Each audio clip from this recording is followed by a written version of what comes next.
আজই শেষকৃত্য সম্পন্ন হচ্ছে অনিক দত্তের। নন্দনেও শায়িত থাকবেন অনিক দত্তের মরদেহ, কি জানালেন পরিবার।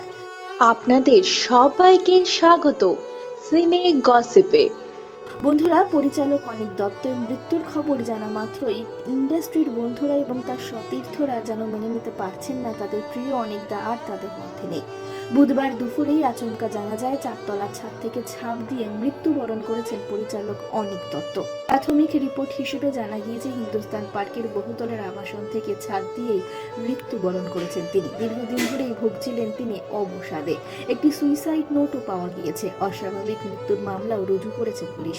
বুধবার বিকেলেই ময়না তদন্ত সম্পন্ন হয়েছে পরিচালকের। তবে পরিবারের তরফ থেকে স্পষ্ট জানিয়ে দেওয়া হয়েছে অনিক দত্তের শেষকৃত্য হচ্ছে না আজ অর্থাৎ বৃহস্পতিবার। কারণ অনিক দত্তের একমাত্র কন্যা থাকেন বিদেশে। ঐশী দেশে ফেরার অপেক্ষা করছে পরিবার। মেয়ে কলকাতায় এসে পৌঁছলেই শেষ যাত্রার চূড়ান্ত প্রস্তুতি শুরু হবে বলে জানা যাচ্ছে। খুব সম্ভবত শুক্রবারই হতে পারে ভূতের ভবিষ্যৎ পরিচালকের শেষকৃত্য। সামান্য রদবদলও রয়েছে শেষকৃত্যের পরিকল্পনায়। প্রথমে জানা গিয়েছিল অনিক দত্তের মরদেহ প্রথমে রাখা হবে নন্দনে, যাতে তার সাংস্কৃতিক জগতের বন্ধু বান্ধব, অনিক দত্তের অনুরাগী দর্শকেরা এসে শেষ শ্রদ্ধা জানাতে পারেন। তবে এখন খবর, কিংবদন্তি সত্যজিৎ রায়ের বাড়িতেই রাখা হবে অনিক দত্তের মরদেহ। ময়নাতদন্তের রিপোর্ট ইতিমধ্যেই চলে এসেছে। জানা যাচ্ছে চারতলার ছাদ থেকে পড়ে যাওয়ার সময় আবাসনের পাশের গাছের ডাল ভেঙে মাটিতে আছড়ে পড়েন পরিচালক।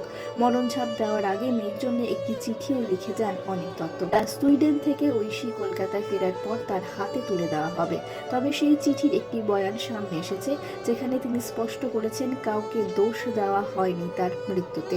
একটি ম্যাগাজিনের মধ্যে একটি খামে থেকে মিলেছে সেই নোট। সিসিটিভিতে পুরো ঘটনা দেখা গিয়েছে বলে জানা যাচ্ছে। অনিক দত্তের এভাবে চলে যাওয়াকে মেনে নিতে পারছেন না ইন্ডাস্ট্রির তার বন্ধুরা, তার সতীর্থরা। যদিও চোখে জল নিয়ে বিদায় জানাতেই হবে তাদের প্রিয় অনিক দাকে।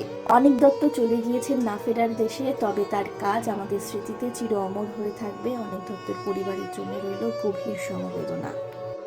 আমরা হলাম সিনে গসিপ। জুড়ে থাকুন আমাদের সঙ্গে, সাবস্ক্রাইব করুন আমাদের এই ইউটিউব চ্যানেলটি।